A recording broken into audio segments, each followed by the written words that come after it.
This is Vision 3. Means that this is the third lecture in a sequence.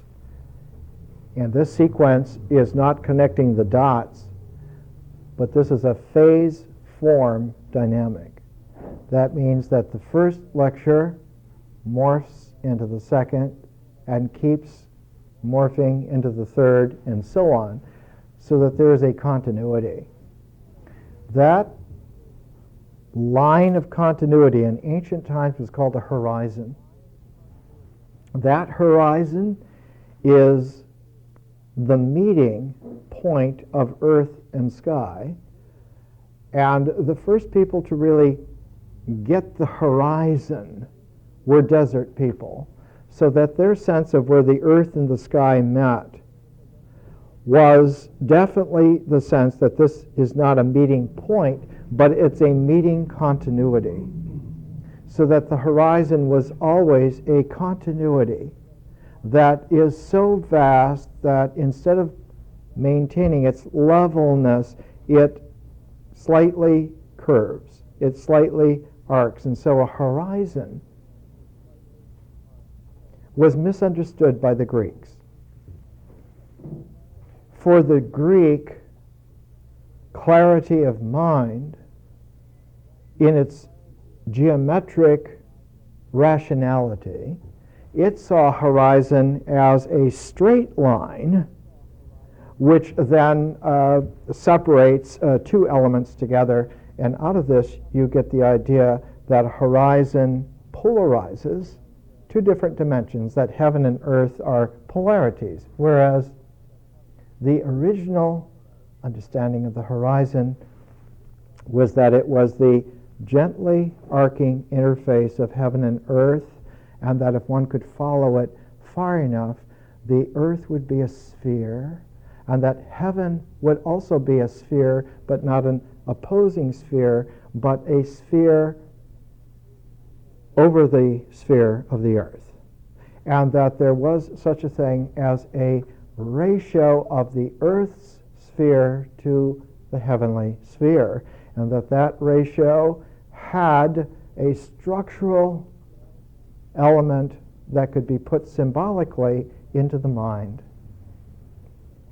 so that man had the capacity to tutor himself to a certain extent in nature, but it was very difficult for him to go further without encountering the kind of geometrizing, limited case of the Greek sense of rationality. So that the primordial peoples, like the Chinese, or the ancient Iranians, or the ancient Egyptians, never made the mistake that the Greek mind made with its geometrizing of limited cases.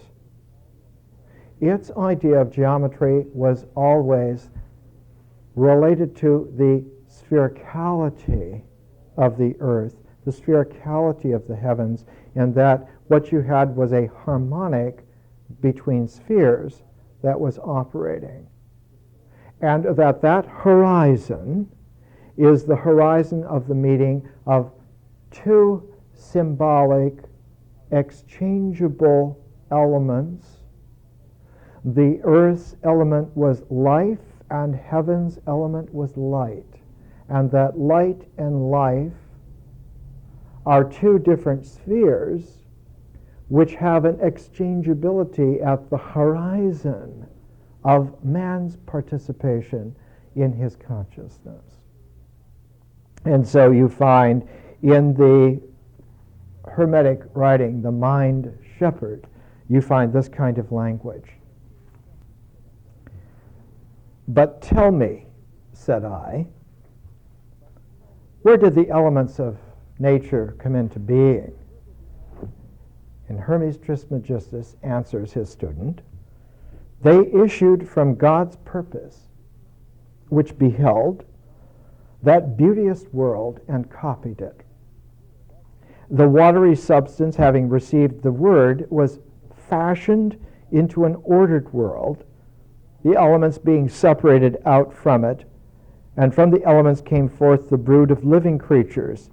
Fire unmixed leapt forth from the watery substance and rose up aloft. The fire was light and keen and active, and therewith the air too, being light, followed the fire and mounted up till it reached the fire and parted from the earth and water, so that it seemed that the air was suspended from the fire, and the fire was encompassed by a mighty power, and was held fast and stood firm, so that the heavens were a paradox. They were the most dynamic firmament imaginable, even beyond imagination. Notice that there are a pair of elements, air and fire, that rise up. There are a pair of elements, earth and water, that come down, and that they're related in a ratio, in a proportion, and that it's a pair of pairs making a square. That the horizon is the diameter of the square, but not a straight line diameter. It is a slight curving arc that runs through the square, so that you have something rather interesting here. If you could make a smaller version of the slightly curving horizon in the square of heaven and earth, you would not have a line, you would have a slightly bowed surface, and that slightly bowed surface we would call, and do call today, a lens. And a lens helps you see. And a lens that can see heaven and earth together is called a visionary seeing. So Hermes Trismegistus steps it up in the next paragraph, takes it to the lens of the mind. And the first mind, that mind which is life and light, being bisexual, gave birth to another mind, a maker of things. The first mind, the genders were together in a whole. The maker mind became gender sundered, to use an odd kind of a language, in the sense that there was a pair of genders, but the pairedness is fertile if they exchange centers.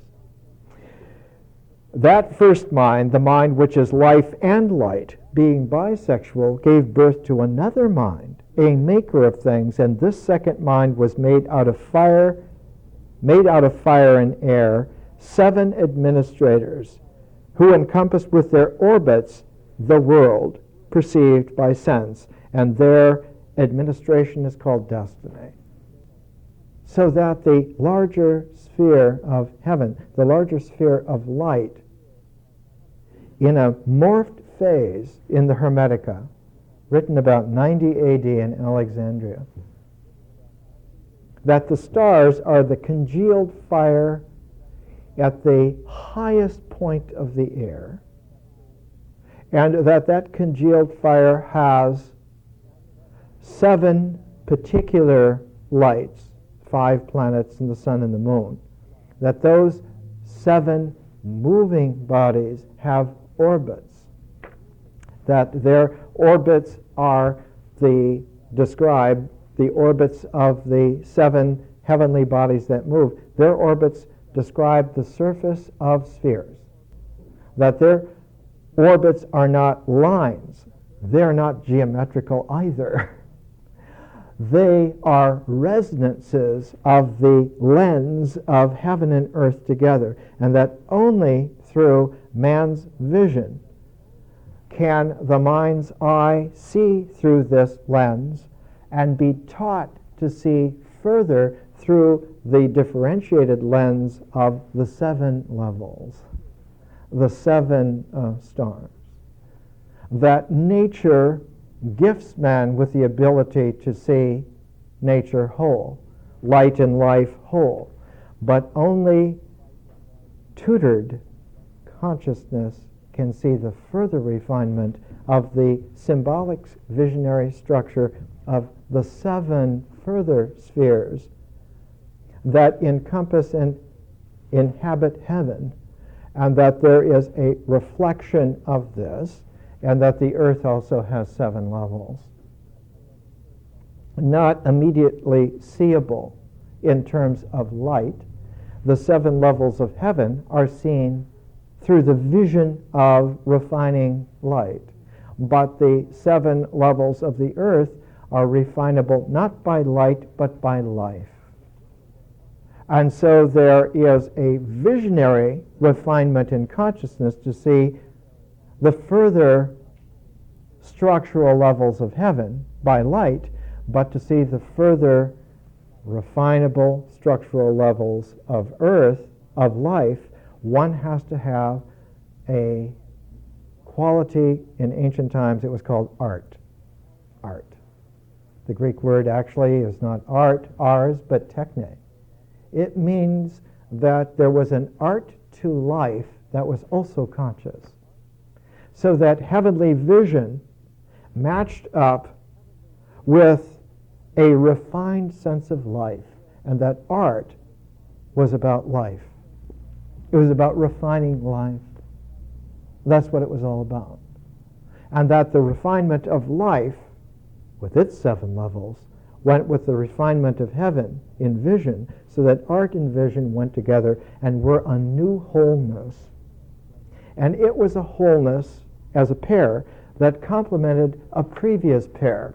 And the previous pair was symbols from the mind and myth from feeling-toned experience. So that myth and symbols paired and came together with vision and art, and this made a new square. It made the kind of square that was held together by an exchange along a horizon. And the horizon was not a straight line of geometricity, but was the slightly bowed surface of a lens of transformational vision. Only by having the transformational vision was the new wholeness of consciousness and nature brought together into a single square of understandability. Now you can see that this moves extremely far, and one would like to know, with the Hermetica, written down about 90 AD, what else was being written about the same time in the same kind of language. This language was very sophisticated Greek. Greek as a discursive language owes its classical origins to Homer, about 1100 years before the Poimandres, before the Mind Shepherd. But that Greek language was refined, especially in an era between about 600 and 500 BC. And the first refinement of the Greek language was in the laws of Solon, the code of the city of Athens, written by Solon about 600 BC. And you find in there that the code of Solon has within it an understanding in the way in which the language speaks, that there is a deeper level, there's a deeper structure below the code of laws, and that deeper structure has to do with the harmonics of earth and heaven in a ratio where they are brought together. And the refiner of that deeper language was Pythagoras. So that Pythagoras infuses the code of Solon with its esoteric meaning. So that there came to be, about 500 BC, a distinct sense in the Greek language, the burgeoning classical Greek language, that you had 2 realms that were tightly related together. One was the political world of man, and the other was the visionary symbolic world of the heavens.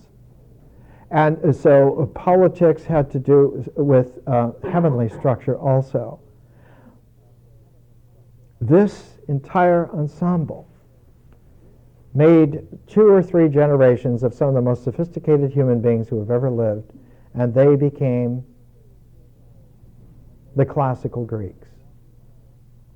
All of a sudden, you had walking around in the same town Aeschylus and Sophocles and Plato and Socrates and Thucydides and Herodotus and Euripides and Aristophanes, and they were all in the same town using the same language.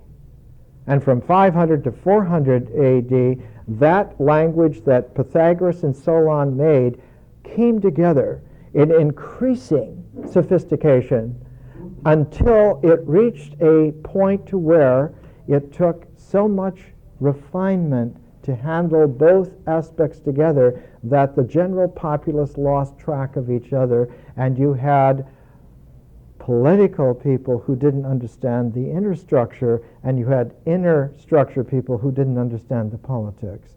And so you had a bifurcation that led to a massive civil war, like not a shooting civil war so much, although many people were killed, but a nefarious kind of civil war where people were persecuted for their beliefs. And the number one person who always stands out is Socrates. He was killed by his own town for teaching young men to question the gods of the state. And for someone like Plato, he was 27 years old at the time, it was the ultimate, incomprehensibly, insult that obviously the Greek language had refined itself out of its ability to teach its refinement to further generations. And the problem for Plato was, why did this happen? How does this happen? What kind of education do we need then to pass on the sophisticated understanding that we have? And all of Plato's dialogues are about that. So that in the Italian Renaissance, it wasn't just rediscovering classical learning. It was specifically rediscovering that the esoteric, symbolic, visionary inside of language relates directly to the political, exterior, governing side of language, and that those two form a whole. That the Italian Renaissance was made by men like Cosimo de' Medici, who were interested in keeping both halves together. Not halves in the sense of geometricity, but both spheres. An interior sphere of conscious visioning art and an exterior sphere to do with practical life, with how we govern, with how we make our money, with how we set up our political situation. And for about 2 generations, just like in classical Athens, there were a population of people in one little city called Florence, emulated in a couple of half a dozen other places, but mainly in Florence, where there were a couple of generations of people who really tried to understand, how do you keep all these spheres together? How do you have a mathematical understanding of spirit that expresses itself in art, that is at home in an economic system of governing that expresses itself politically? And the last person in Florence to embody that wholeness was someone named Machiavelli. We know Machiavelli today for his suspicion of human nature. We know because his little book, The Prince, is always held as the sine qua non of understanding political power. And it is. The Prince, Prince means it's from the old founder of the Roman Empire, Augustus Caesar, who founded the Roman Empire, and the Roman Empire was the largest expression of the laws of Solon put into a relationship with an interior esoteric language.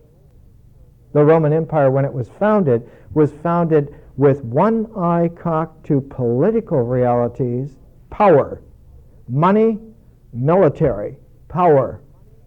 We have the biggest military, we have the most money, and everyone is going to do what we want them to do. But in order to keep this operating, we also want to make sure that everyone is conscious that we have the money and power because we have earned it, because we know how to administer it, and it's for your own good that you don't upset our boat. Can you do better than us? And so Augustus Caesar did not call himself a king. He did not call himself Pharaoh. He didn't call himself an emperor. He called himself, his term was that I am just the first man. I'm the princeps. You can have whatever opinion you want, but you have to hear me first. Now, if you have a lot of money and a lot of military power and a lot of savvy of conscious structure, if someone hears you first, the chances are you're going to hear a chorus of yeas. And so Augustus Caesar set up what he called, not the Roman Empire, his name for it was the Principate. I rule because I speak first, and you can say whatever you want to say, but I'll be listening. And so the prince is Machiavelli's understanding that the prince, principal, principate, the first is the most important voice of all. But it's interesting because Machiavelli is not only famous for writing The Prince. In ancient times, his discourses were just as famous as The Prince. And the discourses of Machiavelli are very much a discussion as a political testament on the way in which republics are founded and lost. And along with The Prince and the discourses, he got very deeply into the symbolic nature of man, and he wrote a little play called the Mandragola, the mandrake, the root that's shaped like a man. And he also wrote one of the great histories of Florence. And when you put all these together, you realize that Machiavelli, as a Renaissance man, understood a lot, and the fifth book he's famous for is he goes all the way back to Livy. The discourses on Livy, these discourses, 1531, about the time that Erasmus is translating, he made his edition of the Greek New Testament the first time that anyone could read it for about maybe 800 or 900 years. Read classical Greek. You have to know every iota, all the punctuation marks, because the words are part of a mix that morphs constantly and only holds its shape for an instant.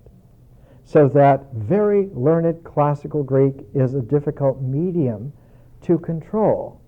You can make forms for the moment, but you have to let them go at the same time, because the next way that you're going to express it will change because the audience is slightly changed and you would say it a little differently.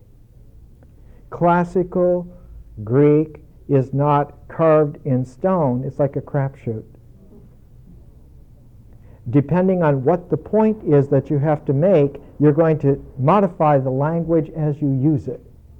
So that classical Greek does not have a geometricity to its controlled use, but has a ultimate mobility. When Machiavelli writes of great men in the history of Florence, he points to Cosimo de' Medici as the greatest individual. Not because he could read classical Greek, but because he educated people to learn it well enough so that they could read it. Not because he was a great scholar, but because he put untold sums of money into buying all the great classical books and bringing them together, bringing them into one spot. And not only that, of making sure that this one spot was completely refurbished. He completely rebuilt it. And Machiavelli says of Cosimo de' Medici, this was a Renaissance man because he prepared everything from scratch. The place that he chose to bring all these great books. What were these great books? They were the classical Greek books like Plato and Sophocles and Aristophanes and Pythagoras and the entire tradition. Where did he put those books? He put them into a building which he morphed out of a monastery.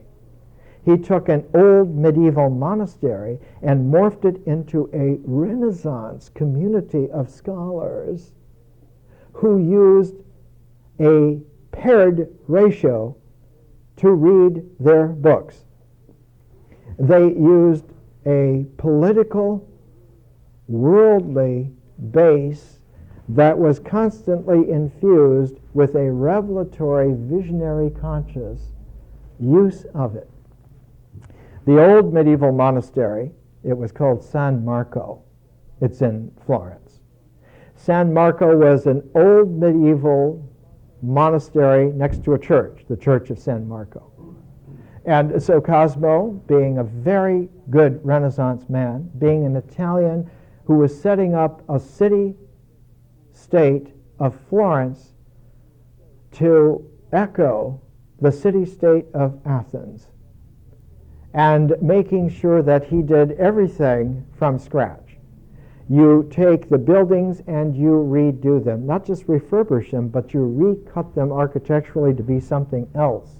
You take the language and you recut it so that it has transforms in it. You make of the mind, instead of a geometricity, figuring out angles, a lens, figuring out how light and life interface to make a fertility so that wholeness comes out.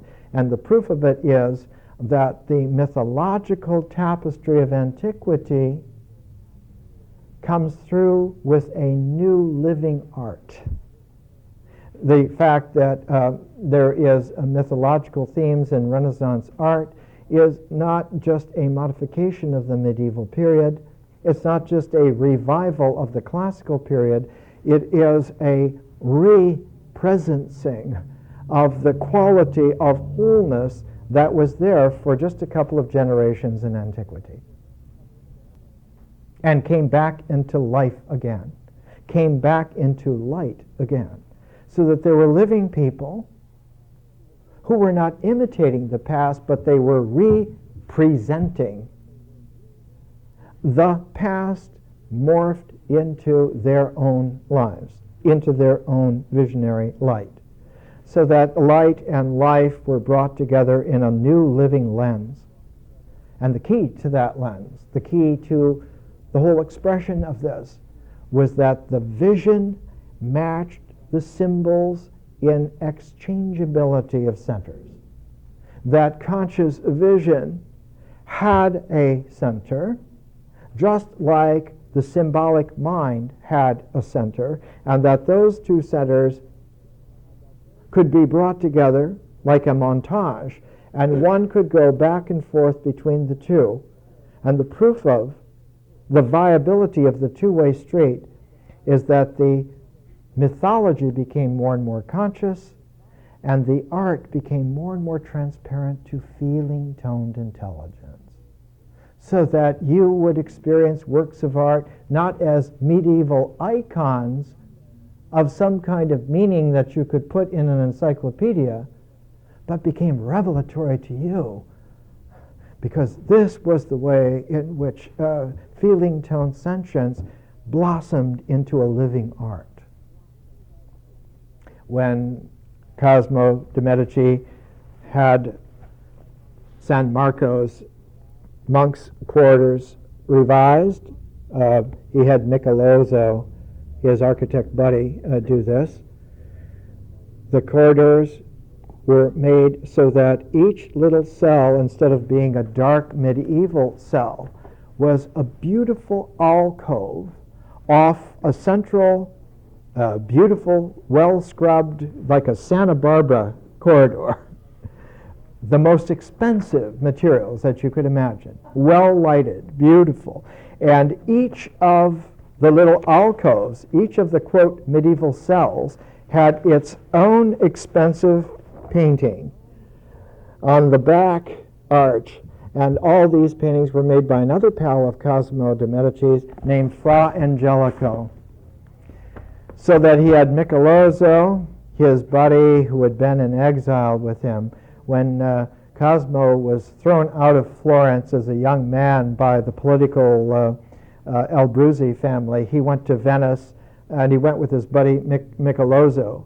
And they didn't just go to be in exile. They went to party, and in their partying, they decided that they were going to set up a new world. They met all these people coming into Venice from all over the world, and they even heard of China, because some Venetians named the Polo brothers had been to China and left all kinds of good inventions in Venice, like spaghetti and pasta, which they had brought from China. And they said, we have all kinds of possibilities. We're going to go back and we're going to take the franchise away from Venice and we're going to give it to Florence. And so when they came back, this was their kind of a project. The Renaissance alcoves were made each with a work of art, each with a painting. This particular painting is very illuminating. This is Fra Angelico's Mary Magdalene and Jesus in the garden after the resurrection. And it was meant to be a painting which someone in that, quote, cell meditated on. Not just meditated, but contemplated, because it was a work of art that held the exchange of mythological sentience with the conscious artistic expression. And what's so startling about this is that Mary Magdalene in medieval periods was always the ugly whore. She's the woman of the streets. Whereas at San Marco in the painting, she is a gorgeous, gracious woman of mature years who has this wonderful quality. She is in this kind of a salmon pink robe with a halo. Not a halo. A halo is a geometric diagonal of a time-bound Greek pseudo-mind, such as the ancient Romans had. The ancient Romans never learned properly. The Roman Empire never learned from its Greek model. The Roman Empire thought that the Greeks meant geometricity, whereas what the Greeks in the Greek mind meant was developed in Alexandria. And Alexandria found that geometry is but a schoolboy's starting point, and that geometry, in order to apply to a spherical world that have harmonics, you have to transform geometry into trigonometry. And only with trigonometric relationalities do you begin to see how you can build structures that energize earth and heaven together, and that you're dealing then with harmonics. One of the great Renaissance books by Francisco Giorgi is called Harmonia Mundi. Not just the world of harmony, but the harmonic world which interfaces fertily with heaven. And so this entire ensemble of genius brought back into life, and down below all these Renaissance cells in San Marco are on the upper floor. What is on the floor underneath? The library. Not a stuffy old medieval library with dusty books. The most expensive floor, the most expensive shelves. San Marco had about 64 banks of shelves. Cosimo was very wealthy. He had a lot of money. So many Florentine young bankers were studying in Paris that he built a school to educate them in Paris so that they could continue their Renaissance studies while they were in Paris. Cosmo also refurbished a library in Jerusalem. Because there were so many young men wanting to make that pilgrimage, he wanted to make sure that their studies were able to be continued in Jerusalem. So that wherever Florentine young men would go, they would be able to keep in the continuity of their studies. And that this flow of experience, this dynamic, this mobility on the interfacing spherical harmony of heaven and earth had a synthesizing thread, not a thread like a geometric line, but a synthesizing thread in the sense of the most vibrant central horizon imaginable. And that was where the soul of man, as the center of his symbolic mind, met the beginning of the opening to the heavenly harmonics of unlimited, a universe where there is life without end, the world of light. That was the Hermetic material, encased first in a vein of pure philosophic blood, like the way in which the cardiovascular system, carrying the blood of life, has interfaced at the center of it the neurological system, carrying the electricity of the neural system. The Hermetic education was that the life, blood, and the conscious neural energies were brought together in a single life, in a single being, a single person. That this was a Renaissance man.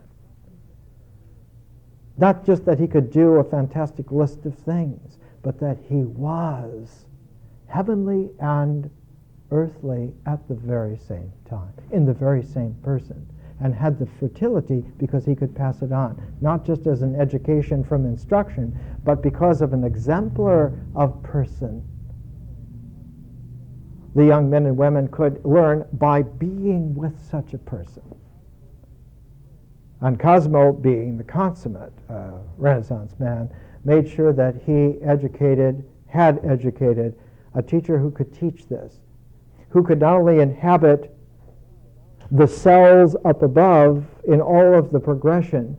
Fra Angelico called the whole set of all those cells together, he called it the vestibule of heaven, the vestibule of paradise.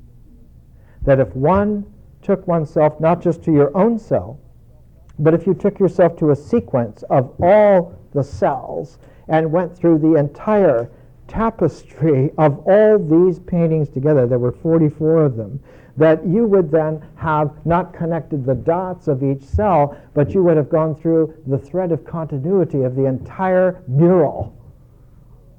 And that entire mural as a set was the vestibule of paradise. And it was an exact representing of the way in which Hellenistic Judaism became early Christianity,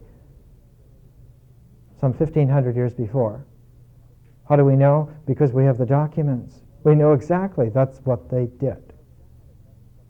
And so the Italian Renaissance in Florence, between about 1440 and about 1470, in that generation, brought back into life and light and being again a wholeness that had not been seen at that point for about 1,200 years.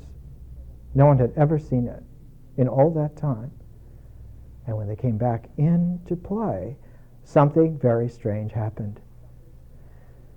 There was a book written about the Puritans a few years ago. It was called To Live Ancient Lives. That when you live a life that is infused by light, and you can see visionarily by a light which is infused with life, you begin to remember. You don't just remember what it is that you're reading, but you remember writing what you're reading. Let's take a break. These are a couple of shots of a sculpture Judith by Donatello. Judith and Holofernes. And this sculpture by Donatello was in the middle of the courtyard of the Medici palace, the Palazzo de' Medici, in the center of Florence. This was in the center of the garden. And you have to understand Cosimo de' Medici.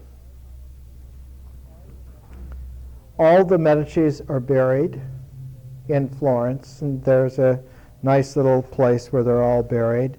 But Cosimo is not buried with his family. He's not buried in the sacristy with all of the family members.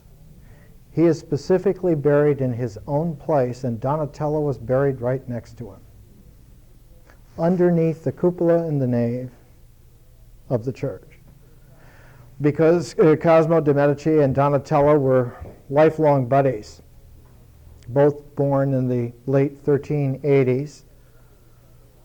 And you have to understand that Donatello's great pal was Brunelleschi, the architect, the one who built the dome for Florence Cathedral, among other buildings. And that Brunelleschi also designed the interior of the Palazzo Medici. The exterior had a kind of a fortress-like quality, like a medieval fortress, except that the practiced eye sees that something had been introduced into the arrangement of the exterior.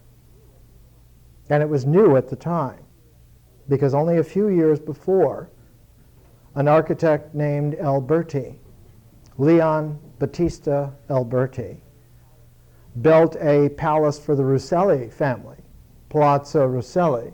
The family still owns it in Florence. And the Palazzo Russelli, built by Alberti, was the first in 1446. It's the first time that you find classic orders reintroduced into architecture. And it is a specific Alberti style of swashbuckling that he does this. He doesn't just build a classically beautiful building that antiquity would have recognized. He takes a medieval facade and he cuts it dramatically with diagonals and horizontals so that you get the visual message that the Middle Ages are over. One of the great medieval things that was there for 1,000 years is a pair of arched windows. It's called the two-light ensemble of windows. Alberti put an architrave cutting off the tops of the arches so that you had a pair of rectangular windows for the first time. We still have rectangular windows in huge buildings today. Alberti's the first one to do that, and he did it dramatically. The Palazzo de' Medici, built exteriorly by Michelozzo, but interiorly by Brunelleschi, is the morphing of taking Alberti one step further on the exterior, but about 10 steps further on the interior. And the interior, instead of having the fortress quality, even transformed by the classical orders a la Alberti, the inner courtyard is extremely light-hearted, where the Brunelleschi's columns are an endless continuity around. You don't get any sense of fortress corners at all, so that the entire courtyard floats almost like a Renaissance version of Islamic architecture where the arches disappear into infinity, like the Alhambra. Only here you have the idea that the circumference of the inner courtyard has no beginning and no end, that its lightness makes the structure transcendent, not in the Gothic way of having to aspire to transcend and go up,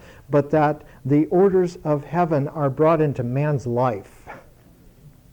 They're here.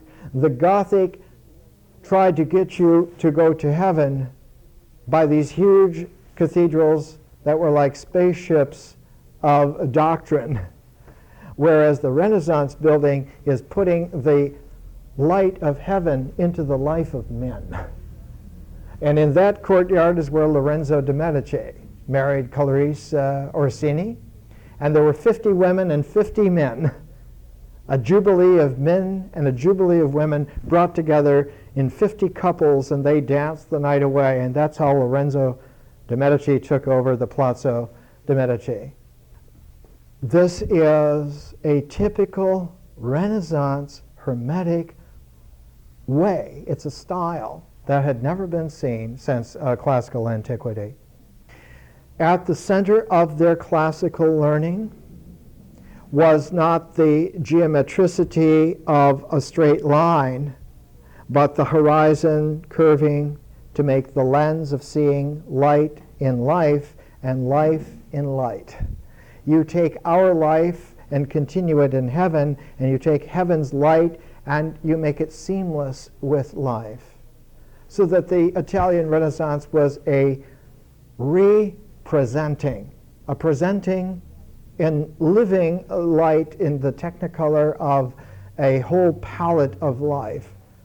And they saw that the Hermetic material, surrounded by the Platonic material, was the vivifying quality of antiquity, and what held the Platonic and Hermetic together was the Pythagorean structure of resonances. That the Pythagorean harmonics held the distilled esoteric quality of the Hermetic material to the philosophically matured quality of the Platonic material, and that those together then informed the politics and the art of the day into one massive whole which man could inhabit. The kicker in the whole works was that their understanding of the Hermetic Platonic synthesis through the Pythagorean led them to rediscover that in antiquity, when the Greek language refined itself from Athens to Alexandria, a fundamental refinement came into play. A refinement that was never there in Athens, even at the heyday of Pythagoras or Socrates or Plato. Not even there for Aristotle. Not even there for Alexander the Great. But there for the people who inherited the vision of Alexander the Great.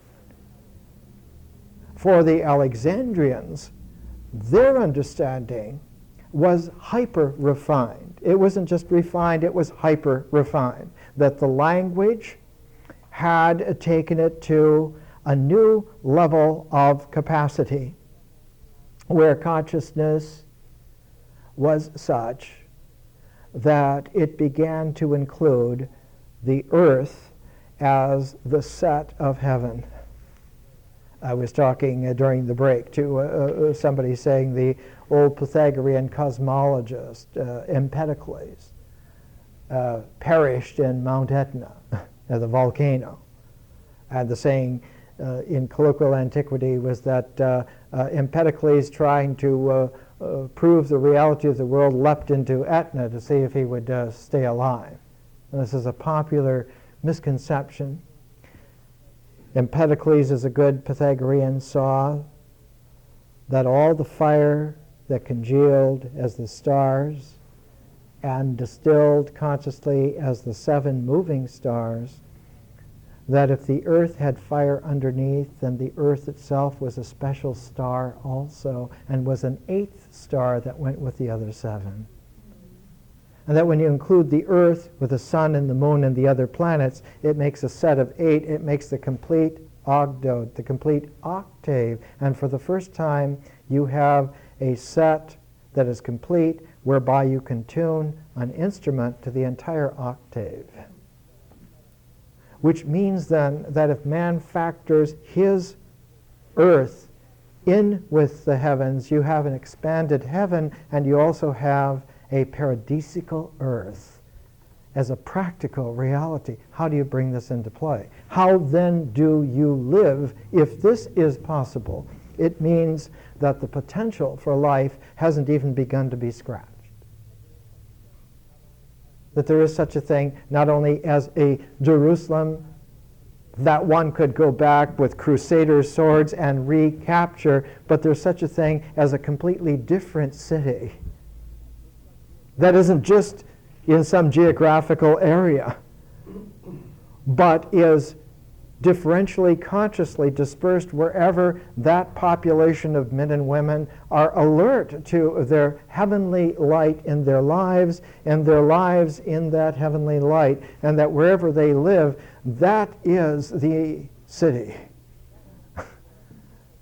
Not only anywhere on the planet, but anywhere in that entire octave, which includes all the planets and the sun and the moon together.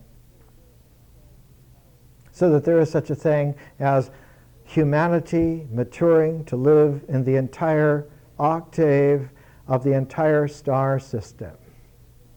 And that star system is not to be seen with the geometric mind, but with the minimum of a trigonometric functioning of relationalities, so that you get the harmony, the harmonics, which means that you have the ability to have a critical analysis that can feed back in and correct what you're doing. Geometry applied to life is very often a question of the symbolic mind thinking that it's the end all, and using a structure of a plan like a cookie cutter to cut out of the dough of existence these shapes, and God damn it, it's going to be this way. And all of that is an endless stupidity. All that is a box canyon of pride. The mind, in its geometric, phony superiority, not having the humility to transform itself into the openness of the heavenly renaissance, of the true harmonic, of a cosmic life. And the statue of Judith in Holofernes was the statue of humility overcoming pride.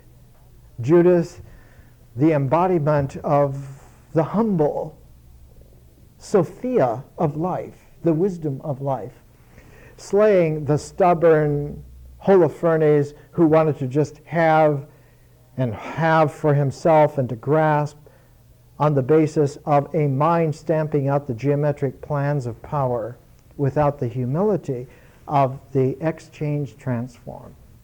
That was in the center of the courtyard of the Palazzo de' Medici when Cosimo and Piero and Lorenzo, all the way up until the Medici mansion was sold by Cosimo I in 1530s, and they moved to other digs.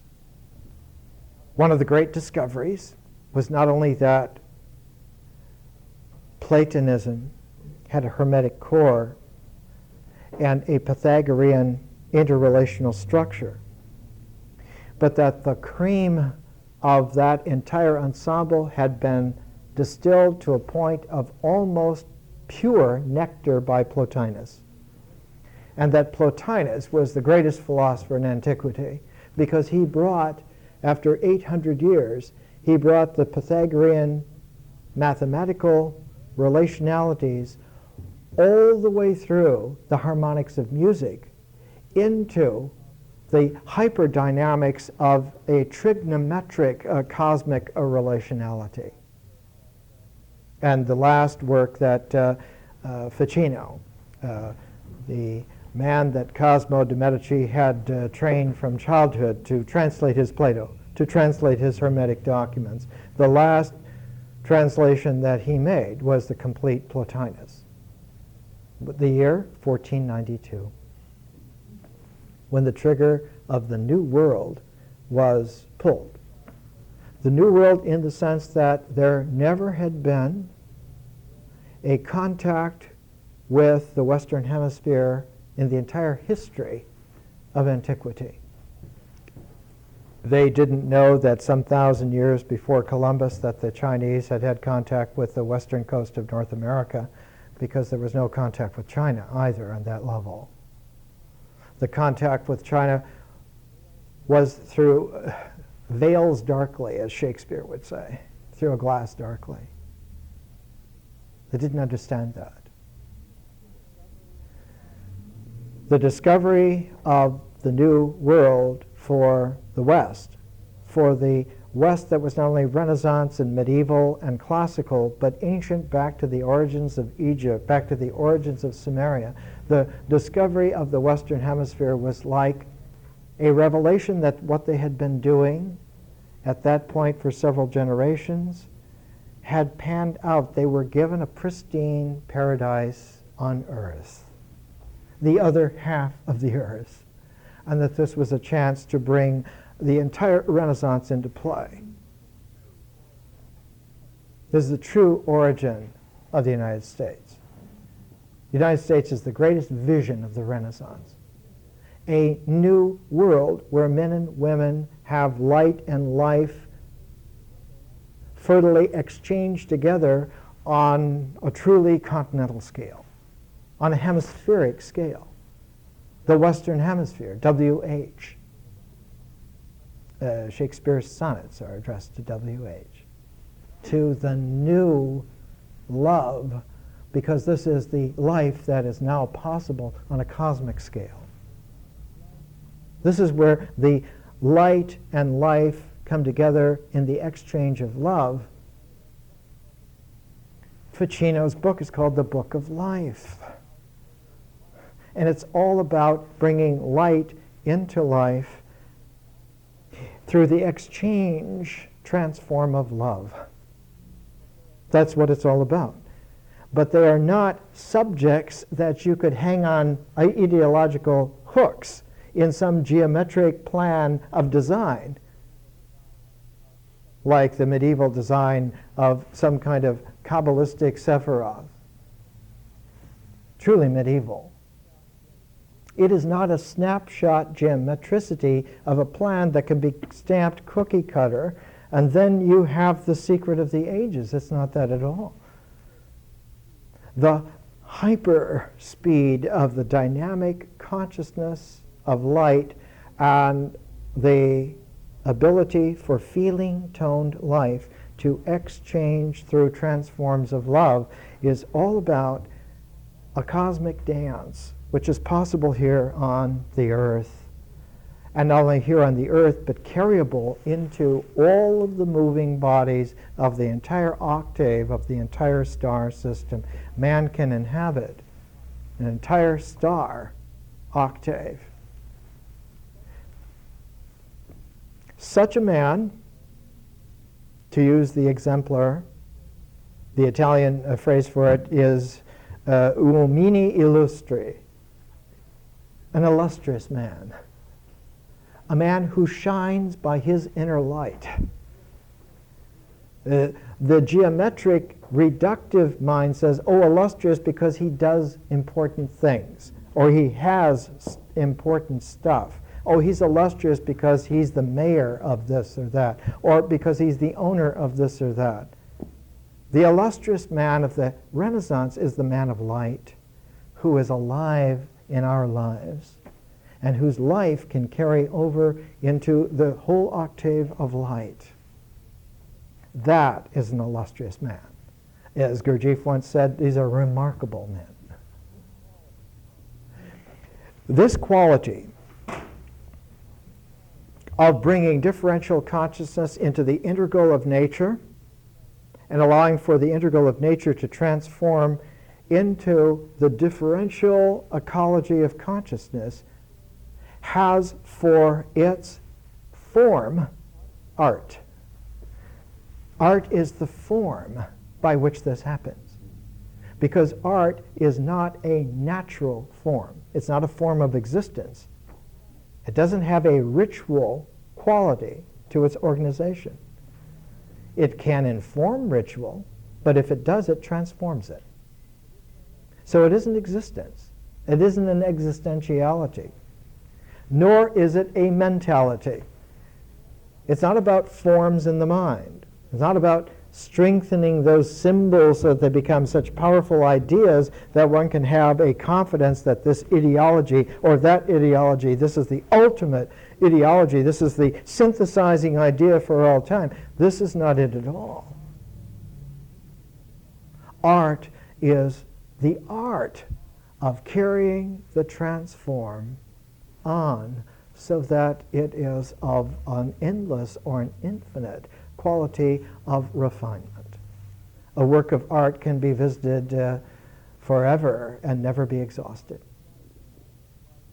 The art of life is having a life which is so nourished and enriched that it can be whatever it will be. And there is where the high Renaissance found something mysterious. They found that in that horizon of the Hermetic center, of the Platonic tradition interfacing with the Pythagorean, that entire ensemble had been done in antiquity not by the Greeks in Athens, but by a community in Alexandria. And when they looked at the community in Alexandria, they found that they were not the Greeks in Alexandria who had done this. They were the Jews. It was the Hellenistic Jewish population of Alexandria that had performed this trigonometric transform. And when they realized that, they realized that the key to the Hermetic material was not just a Greek refinement of the ancient Egyptian, but it had something to do with an esoteric tradition in Judaism, not the Judaism of a geometric mind, not the Judaism of a reductive tradition, but of something that opened up into infinity, that opened up indefinitely, and that the ultimate Hermes Trismegistus was Jesus. And when they looked at it with this vision, they discovered that Alexandria was a very peculiar place because the language of the Hermetic literature was exactly the same language that St. John wrote his gospel in, the same language that the book of Revelation was written in. It was the same language. They talked the same language. They talked about life and light and about the exchange in love and how that happened. And so they searched to try and find what else do we find in all these books that we're buying, that we're unearthing, that we're bringing together. Who else wrote in this language? And they found a third figure. Someone else wrote in that language. His name was Philo. Philo of Alexandria. In the medieval period called Philo Judaeus. But they stopped calling him in the Renaissance Philo Judaeus because they found a classical book in Greek. It's by a man whose very name means honesty, Eusebius. By Eusebius, it's called the Ecclesiastical History, the history of the Christian Church. It was written by Eusebius about 330 AD, and it was written because he was under commission by one of the most ruthless men of history, the man who was the Roman emperor of the day, Constantine. How ruthless was Constantine? He said, "Rome is no more, I'm building my own town." They called it Constantinople. He said, "I'm moving the entire Roman Empire from here, where it has been for 1,000 years, to where I want it to be." And so the Roman Empire moved from Rome. Numa Pompilius was never in the Straits of the Golden Horn. He moved it to Constantinople, where it was. And in order to make sure that he moved it intact, he wanted a complete new cosmology, a completely new mythology, a completely new mythological, cosmological mix to make sure that the politics of the new city was the most improved version. So he used Christianity as that juice to seal it. His new politics And his new ideology was put together in a form that was meant to be held for all time. And so he held a conference to find out what is the most powerful version of Christianity. I want the original power that made this such a power in the old Roman Empire. And he hired Eusebius. They didn't pay you in money in these days. They said, if you don't do the job right, you will be killed. So Eusebius was the director of the conference. He wrote up the report, and this is the report. This is what he delivered to Constantine to save his life. He will not lie under those circumstances. And in here, the person that he cites is Philo. They started calling him Philo of Alexandria because you can't call him Philo Judaeus if he's one of the founders of Christianity.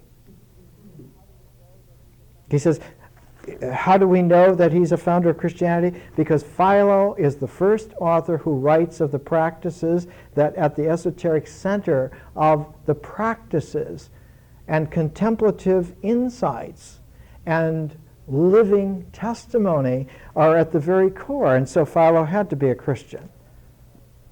The trouble is that Philo of Alexandria died in about 42 A.D., 8 years before Paul even started to go on any kind of mission. And that he left Alexandria only once to go to Rome because he was the head of the Jewish community in Alexandria, and the Roman emperor was the crazy Caligula, who had sensed that the Jewish population of Alexandria had a more powerful God than he was able to control from Rome, and he wanted to dispossess the Jewish people of their means of livelihood. And so Philo was sent as the head of a deputation of 5 people to Rome to talk Caligula into not killing them all, just taking their property and having some kind of recourse so that later on they could find a way to get it back, some of it back. And he actually did this. Eusebius says, we know that Philo was a Christian because no one but Christians has these insights and these practices. It's the only time Philo ever left Alexandria. How do the Christians get into Alexandria 20 or 30 years before Paul even realized that he had anything to say? It became a very, very touchy question which was never asked in the Renaissance. They never asked it.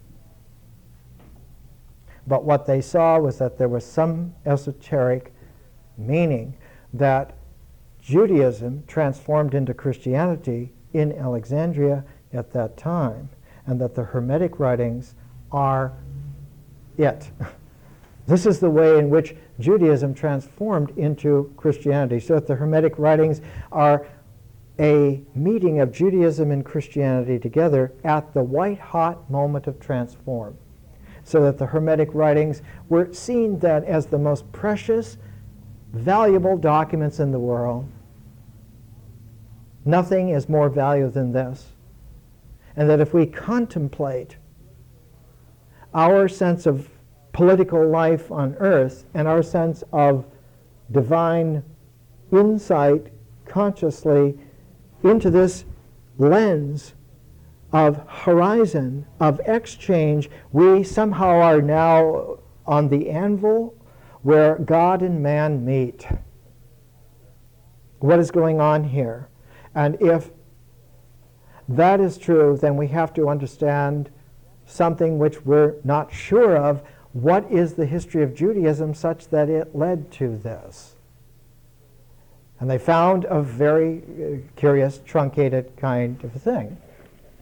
They found that at the beginnings of Alexandria, when it was still Greek Alexandria, when it was still in the hands of Alexander the Great's general Ptolemy, and his son was called formerly Ptolemy II, but his name, the name on the lintel over the city read Ptolemy II Philadelphus. Philadelphus Did you know that there was an American city very early on called Philadelphia, named for him? And that's where Independence Hall is. It's where Benjamin Franklin hung out. Well, I think it's where the American Constitution was put together. Well, what the hell's going on here? Maybe all this means something. I have a book called Hermetic America that shows this out. Philadelphus was the one who built the great library in Alexandria. His father started it, but Ptolemy, being a general, didn't know how to build a library. He just went out and he took whatever books he could find, and they were not books, they were scrolls, and he put them together in a building. He said, they're mine. Whereas Philadelphus was cultivated. His name means brotherly love. Philadelphia. And he said, instead of just taking all these books, which means we can only get what books there are, let's invite everyone in the world who has any great books to make copies, and we'll bring them all together. So that while Ptolemy Soter, in Greek it means savior, while the first Ptolemy, who was the savior because he kept Alexandria going, kept the vision going. What was the vision? Alexander the Great's vision was the ecumene. All mankind is one family. So that Alexandria was the capital of mankind. It was built to be a transform, to take you out of various kingdoms and to put you into a cosmic humanity. All mankind, everyone, the entire human family. Ptolemy the First was the savior of that vision, but Ptolemy the Second, the brotherly love man, changed the library from just maybe 100,000 scrolls to 1,000,000. It made it exponentially huge. It became the largest library in the world by far. And this library prided itself on having all the sacred books, and when it came time to take stock, they had the best librarians in the world because they were the first librarians in the world of this nature. And the librarian at the time, his name was Eratosthenes. He's the first one to get the spherical diameter of the earth right.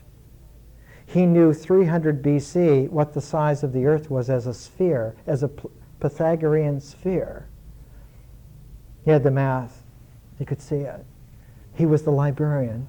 And he said, to Philadelphia, he said, we have it all except we're missing one important book. We don't have the sacred book of the Jews. We don't have the Torah and the prophets and the histories of our neighbors, Semites over there. We don't have their sacred book. They've never let anyone have it. They've never let anyone translate it. And so Philadelphus contacted the inheritors of Ezra and Nehemiah, the Sanhedrin of the day, and he said, we need to have this as a part of the synthesis of the human family. And the Sanhedrin sent 72 translators, 6 translators for each of the 12 tribes to Alexandria, and they worked for years and years. And they made the translation, and it's called the translation of the 70, the Septuagint. Still in print, you can buy it. It's huge. And it took what is called colloquially the Old Testament and put it into Greek. Now, it turned out in antiquity that in putting it into Greek, they had to find a language that would carry and carry over, and the only language they found was the hyperdynamic Pythagorean style of refined Greek to carry it. And so the Septuagint is written in a style of Greek that naturally morphs into Alexandrian high-tone Greek. It's very, very, very easy to go from the Septuagint to the New Testament, to the Hermetica, to Philo. Because Philo of Alexandria could not read Hebrew so well as he could read the Greek. So he learned the Jewish tradition through the Greek language, but he learned it in a beautiful, deep way so that he could express himself in Greek as if he were expressing himself to a Hebrew traditional audience. And so Hellenistic Greek in Alexandria has a particularly Jewish tone to its cosmology and to its humanity. It doesn't see the world in Platonic terms necessarily, but in Platonizing terms. It doesn't see the world in Pythagorean terms, but in Pythagorizing terms. It's a perfect blending, not mulched together, but distilled together so that you get a liqueur, so that the language of Philo and the Hermetic writings and St. John are a liqueur of the language of classical Greece. And it's the same language that Jesus spoke. He spoke that Alexandrian Greek. He could speak Hebrew, he could speak Aramaic, but when he delivered the precision of speaking in a form where consciousness comes into play with the forms of life, where light and life come together in the exchange of the love transform, he used classical Greek. How do we know? Because we have a record of 5 excerpted sermons. It's called the Gospel of Matthew, written in Greek, where the delivery form is perfect. The classic example for all time is the Sermon on the Mount. It's meant to be, how does one speak in an extended discourse in this Hellenistic Jewish way in the high transform of Alexandrian Greek? How do you do that? And so they found Philo to be a Christian, even though he was never in a church. So there's a peculiar quality in antiquity. Eusebius himself says that that Philo was a Platonic inheritor, and so he came into the Renaissance, and Philo's works were bought and collected and brought into play as an adjunct, as a further development of Plato and Pythagoras. And what went with Philo was St. John and the Hermetica. And where did that go? It went to Plotinus. So that the scheme ran something like this: from Homer to Pythagoras to Plato to Philo and St. John and the Hermetica to Plotinus. And that this was the golden chain of Homer, because it was the Greek language undergoing refinement and permutations all the way, and that if one had the complete command of all the permutations of classical Greek from Homer to Plotinus, about 1,200 years, you would have a complete history of the morphing of the language. And the question that came up, what if you were able to have that complete morphing history of the language of the Jewish tradition of Hebrew? What if someone were able to go back and understand how Hebrew changed and morphed? Obviously, it was not only related to the Greek, but the understanding was that it was older than the Greek. That while the Greek language started with Homer about 1000 BC, the Hebrew language started about 3,000 years earlier. It was too much for them, so they settled for twice the age. They said, we'll only take Hebrew back 1,000 years before Homer to Abraham. How did Abraham use Hebrew, and how did it change all the time? And who is the contemporary of Homer in using the Hebrew language? King David. David lived about the same time as Homer.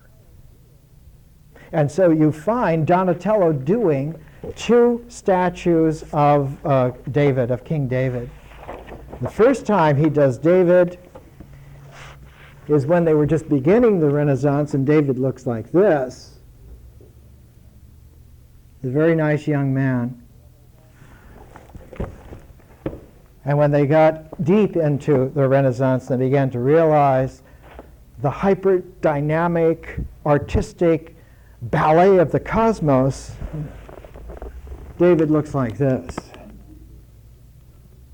It's the first nude statue since antiquity. He doesn't wear any clothes anymore, but he wears the hat of Hermes. He carries the sword of Judas. Because the pride of the box canyon, reductive, stupid, geometrizing, tyranny mind has got to go. And the cosmic mind of those who live in light and transform in love is here. That's what this Renaissance is all about.